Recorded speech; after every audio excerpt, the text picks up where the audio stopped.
I'm going to take you to Dick Cheney. Fasten your seatbelt. And this is going to absolutely blow you away.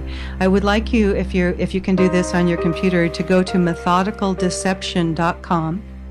And when you open that up, on the navigation bar, you'll see where it says resources. And you'll want to click on that resources.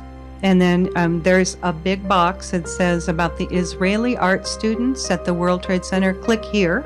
Click on that and tell me when you get to that page that has some photographs, because this is the elephant in the room that nobody wanted to talk about. And this is one of the documents, a 61-page DEA document that I went over and over and over and connected Israeli Mossad bomb experts to an art group that were traveling around the United States, and to an art group that gave themselves the name of Gelatin. So are you there? I'm there. So you got those pictures? Yeah. Okay, now I'm going to take you to Dick Cheney. Just listen up. You're looking at those pictures. Those are some Israeli art students that came from a foreign country, and their art project was called B Thing. They called their team the Gelatin Group. And just so you understand this, gelatin is often referred to gelignite or blasting gelatin. It's also referred to as blasting jelly, but gelatin, and they later on changed their name because people started waking up to this.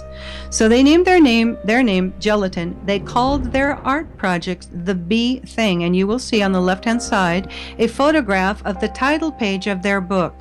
And what the B Thing was, there was a group called the Lower Manhattan Cultural Center that was renting the 91st floor, or allowed to live on the 91st floor. These foreign art students, and some of them were connected to a group of traveling art students that were all over the country that the DEA found out about because they were going door to door to some of their agents' homes and their offices. And some of the offices were not public locations. So they were like, who are these people?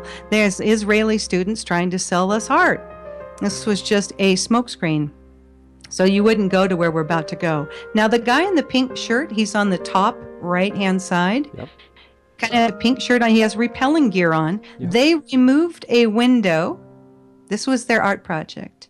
They put a wooden balcony out, and they had photographs taken via a helicopter that was rented by their sponsor from the Lower Manhattan Cultural Center. And that particular gentleman also had a big party to celebrate this event, and he rented part of the top floors of the Millennium Hotel. You'll remember that from 9/11, and who was there, the Bush relative, and took pictures and had a big champagne party watching this. Okay, look behind the gentleman in the pink shirt.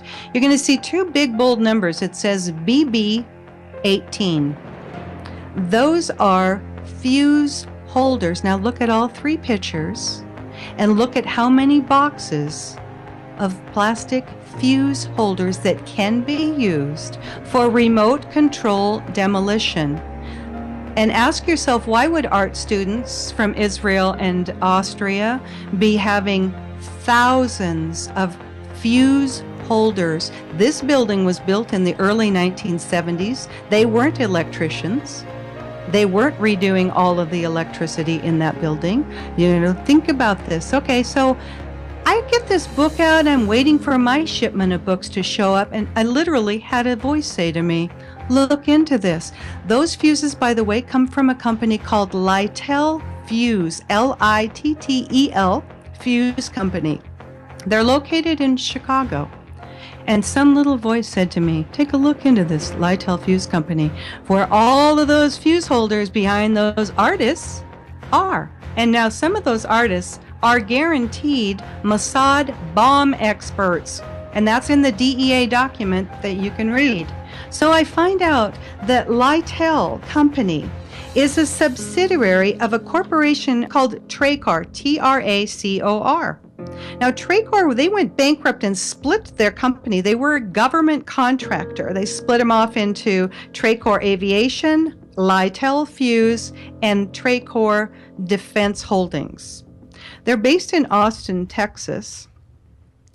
They were bought out by Westmark Systems. Bobby Ray Inman was the chairman of the Westmark at a point. Then Westmark kind of started losing it, and Tracor bought them back. Tracor bought out a company called Vitro, which used to be the Kellex Company. Let me tell you about Kellex Company. The Kellex Corporation was a wholly owned subsidiary of M.W. Kellogg, as in cereal, you know that guy, Kellogg Company. Kellex was formed in 1942 so Kellogg's operation relating to the Manhattan Project could be kept separate and secret, Kel meaning Kellogg and X meaning secret.